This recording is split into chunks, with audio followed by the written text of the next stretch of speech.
పౌడర్ని తయారు చేసి చూపిస్తున్నానండి. ఈ గరం మసాలా తయారు చేసి ఉంచుకోవడం వల్ల అన్ని రకాల కూరల్లోకి ఉపయోగపడుతుంది.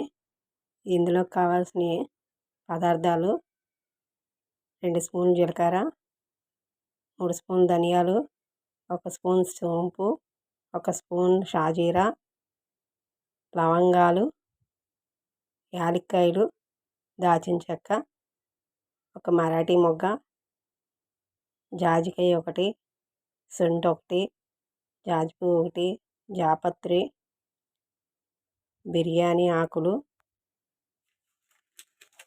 ఇవన్నీ వేసి బాగా దోరగా వేయించాలి.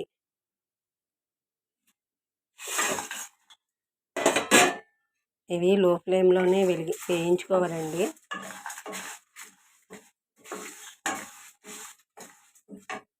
ఇవి వేగుతూ ఉంటేనే మంచి స్మెల్ వస్తుంది. ఇవి వేగిపోయినాయండి.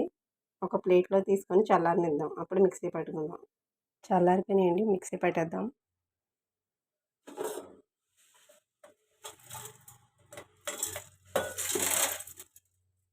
మిక్సీ అయిపోయిందండి మెత్తగాని. ఇలా చేసుకున్న పౌడర్ని 6 నెలల వరకు నిల్వ ఉంటుంది. ఇది చికెన్లోకి కానీ కర్రీస్లోకి కానీ ఇందులో అయినా వేసుకోవచ్చు. Thank you for watching. Next వీడియోలో మళ్ళీ కలుద్దాం. గ్లాస్ జార్లో స్టోర్ చేసుకోండి.